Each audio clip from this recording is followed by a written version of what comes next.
नमस्कार दोस्तों, आशा करता हूँ आप सभी प्रसन्न एवं स्वस्थ होंगे। आज से कुछ महीने पहले एक 17 वर्ष की लड़की को लेकर उनके पापा मेरे पास आए। उसे 3-4 सालों से बीच बीच में सिर दर्द हो रहा था। हफ्ते में, कभी महीने में, कभी 15 दिनों में सिर के एक हिस्से में कभी दर्द होता था, कभी पूरे सिर में दर्द होता था, कभी उल्टियाँ लग जाती थीं। लेकिन उल्टियाँ बहुत कम थी, कभी कभार ही होती थीं। रोशनी आवाज़ से थोड़ी चिढ़ भी लगती थी। तो कुल मिलाकर जो डायग्नोसिस बनी वो माइग्रेन की बनी, कॉमन माइग्रेन की, और हमने उसे ट्रीटमेंट दे दिया। ट्रीटमेंट से थोड़ा आराम तो मिला, लेकिन धीरे धीरे करके उसकी फ्रीक्वेंसी और इंटेंसिटी दोनों बढ़ने लगी। तो करीब 1 महीने के बाद उनके पिताजी का फ़ोन आया। चूँकि वो मेरे जान पहचान के हैं तो मैंने उन्हें फ़ोन नंबर दे रखा था। तो उन्होंने मुझे फ़ोन करके बताया कि हेडेक कुछ बढ़ गया है। तो मैंने कुछ दवाइयाँ मॉडिफ़ाई की और उन्हें फ़ोन पर ही प्रिस्क्राइब कर दिया।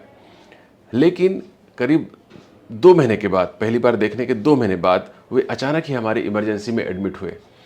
सुबह-सुबह 3 बजे के आसपास। काफ़ी सिर दर्द था, उल्टियाँ हो रही थी और पेशेंट को देखकर लगता था कि काफ़ी परेशान हैं। तो रात में इमरजेंसी डॉक्टर ने उन्हें देखा और मैनेज करके घर भेज दिया, यह कहते हुए कि आप सुबह डॉक्टर सिन्हा को दिखा दीजिएगा। सुबह उनके पापा ही आए, उनकी बेटी नहीं आई थी इस बार भी। उनके पिताजी ने आकर मुझसे कहा कि सर, हेडेक काफ़ी बढ़ गया था, कल रात को इमरजेंसी में एडमिट करना पड़ा। तो मैंने कहा ये कुछ गड़बड़ लगता है, लगता नहीं कि ये माइग्रेन है, क्योंकि माइग्रेन में इतनी तेज़ी से इसकी तीव्रता बढ़ती नहीं है।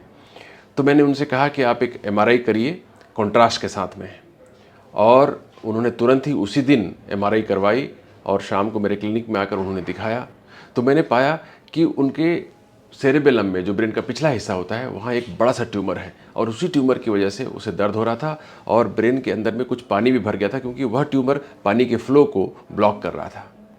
मैंने तुरंत ही उसे एक न्यूरोसर्जन के पास रेफर कर दिया ताकि जल्दी से जल्दी उसकी सर्जरी हो सके। तो आज इस वीडियो को बनाने का मकसद ये है कि अगर आपको हेडेक की समस्या बहुत लंबे समय से बनी हुई है, माइग्रेन की वजह से या स्ट्रेस की वजह से या अन्य किसी इनाक्वस कारण की वजह से जो बहुत हार्मफुल नहीं है, तो आपको सावधान तब हो जाना चाहिए जब उसकी तीव्रता और फ्रीक्वेंसी अचानक ही बढ़ने लग जाए, उल्टियाँ बहुत हो जाएं और सुबह-सुबह सिर दर्द होने लग जाए, जैसे कि हमारे इस पेशेंट में हुआ।